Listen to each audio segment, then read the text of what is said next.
first, Dieter, thank you for being here today. Can you talk to us a little bit about what attracted you to the technology industry in the beginning?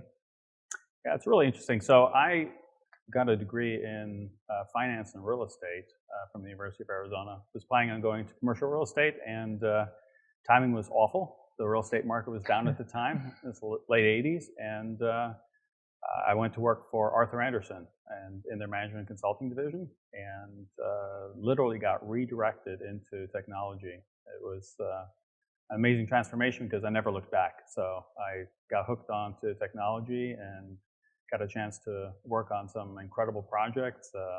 And one of the probably favorite projects I got to work on was Arthur Andersen Consulting later built a lottery system. So got a chance to work at a dozen lotteries here around the United States and internationally, working on technology projects for them, and got specialized in lottery security of all things. Oh, wow. So are you self-taught in the technology space? No, the one thing that the Arthur Andersen Consulting, Accenture now, they've gone through multiple transitions. One thing they've got down pat is how to train people. So they put you through the same boot camp up in St. Charles initially to help everybody get started coding. And they can literally take a philosophy major or engineering major and make them all look the same after 3 or 4 years because of the type of training they put them through. So how did your experience at Arthur Andersen transition into TBConsulting today? Yeah, I think the work that I did at Accenture ultimately drove me to really appreciate what TBConsulting did. So TBConsulting was founded by another partner, a friend of mine, and he started it as a lifestyle business, but he really wanted to help bring the type of disciplined execution in technology to small companies that would never afford or even talk to, a big 6 technology company. For me, when I got involved with TBConsulting back in 2008 and got a chance to partner with them, I saw that as a really great platform and really took forward the same core capabilities. And our core values of passion, being passionate about what we do and being passionate about IT, the partnership mentality of always doing what is right for everybody in our ecosystem, whether or not those are employees or whether or not those are vendors or our clients. The partnership core value transcends everything. We always do what's right. And then the last part is innovation.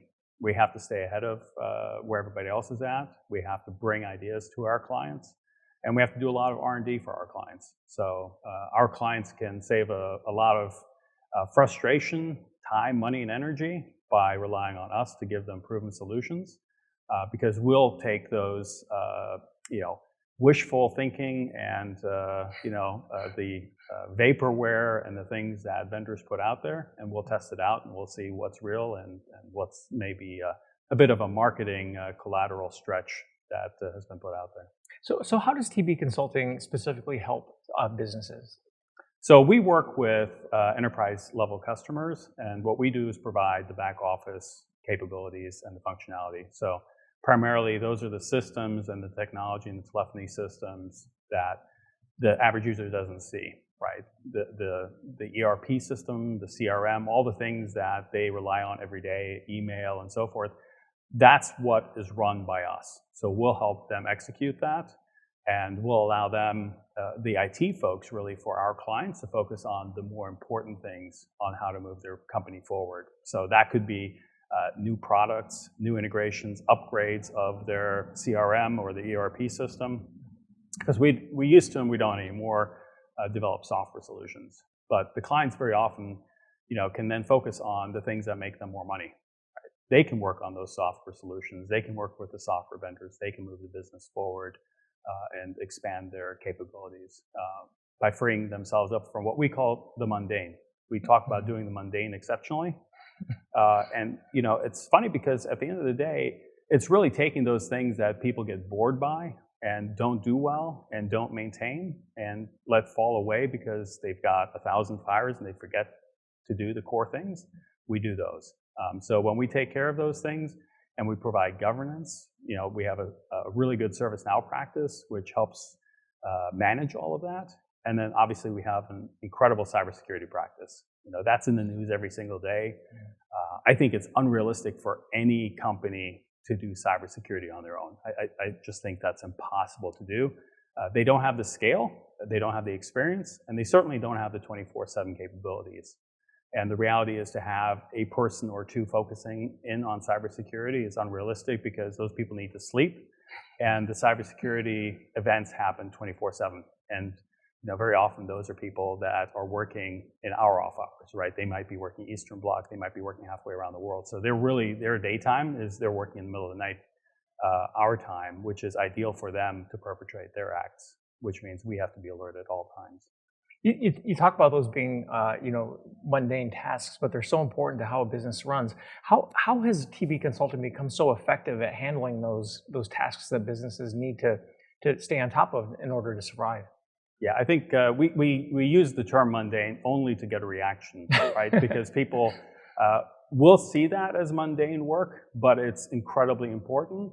And the thing that has made us most successful is on a real focus on disciplined execution, right? Without discipline and without follow through and without having a day-to-day tenacity to follow through on these things, it is really difficult to get that right because it's repetitive, it's mind-numbing work at times, and if you don't figure out a way to energize people and keep them going and give them a variety of work to do, patching servers all day is fairly mundane. So you have to think about how do you make that interesting, because look, at the end of the day, we face the same thing our clients do. We have to train people, we have to retain people, we have to incent people, we have to get them excited about what they do. We have to build that passion, right? The passion that we talk about being a core value, we have to work on that every single day with our people.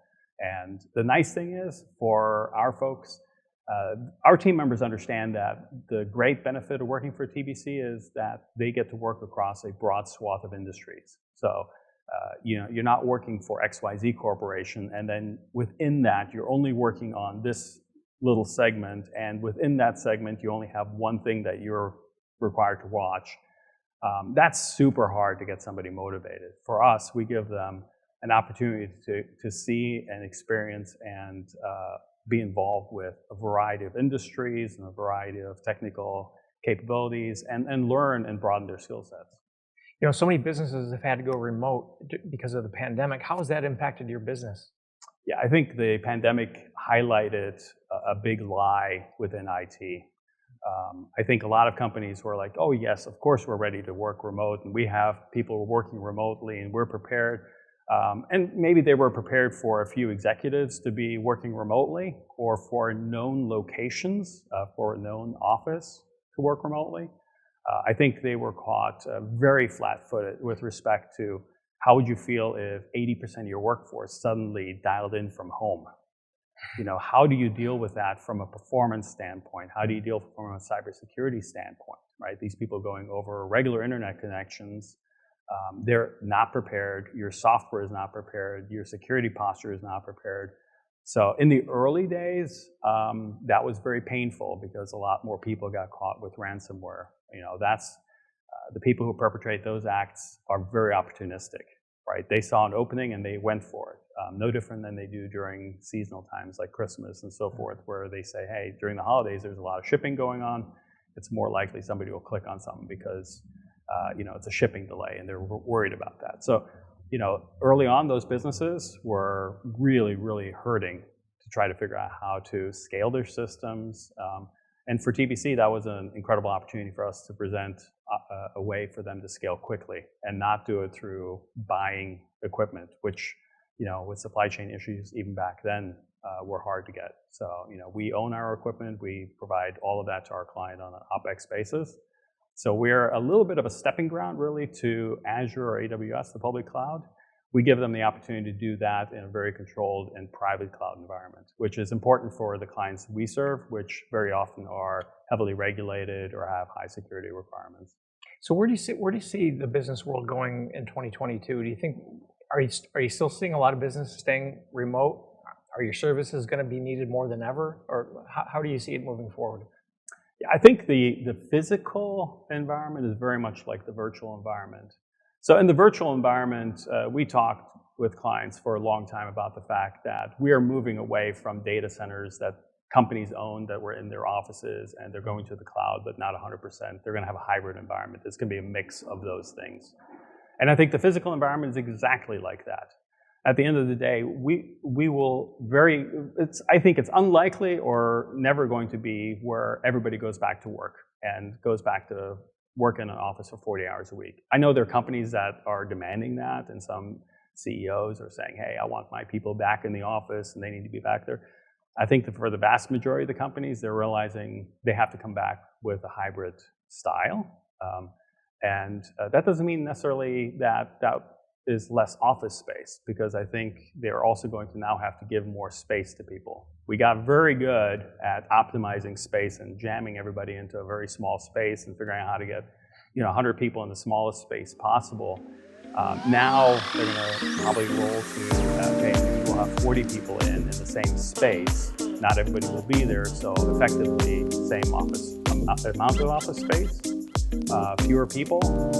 But instead of coming in there just to do your work and be forced to spend 40 hours a week in the office, I think it's the way we're looking at it. We're looking at when we reopen in 2022 and we're going to have bring people back into the office, we're going to look at why are they in the office?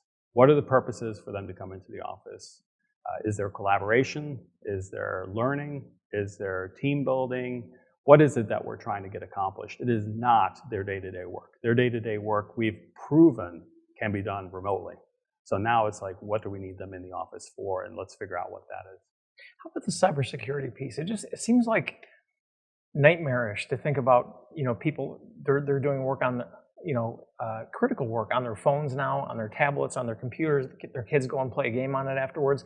Are people taking the cybersecurity threat seriously enough in business?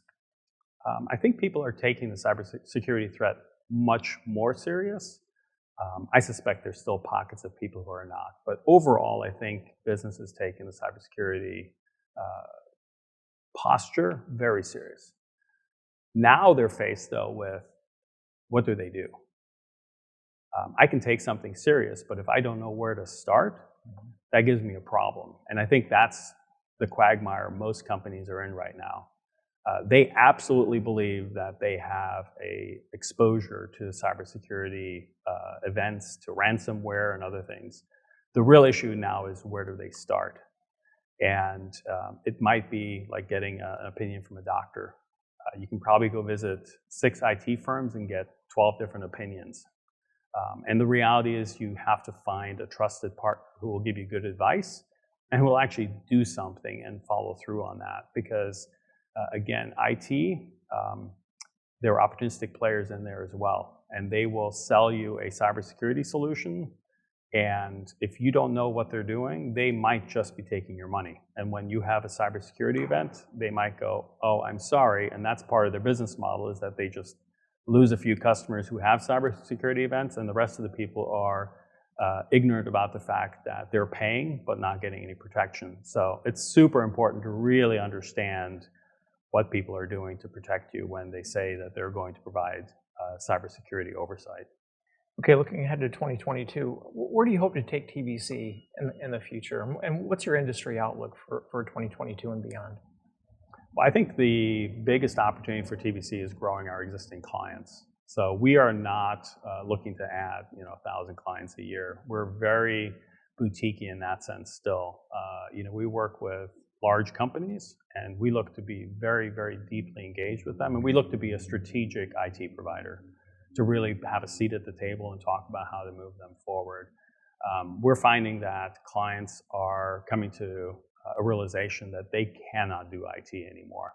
It's just so complex that they're better off outsourcing large swaths of that.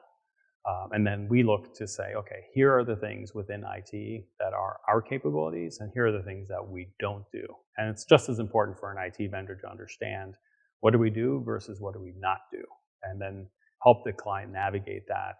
And for the things that we don't do, finding a way for them to navigate that smoothly and cost effectively. But industry across the board, I mean, I don't know of any industry that's not growing.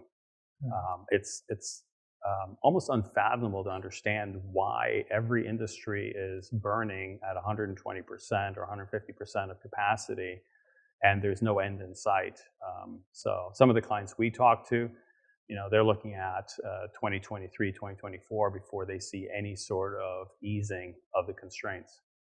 How do you see Arizona as a place to run a technology company? How's the ecosystem here for you to grow your company?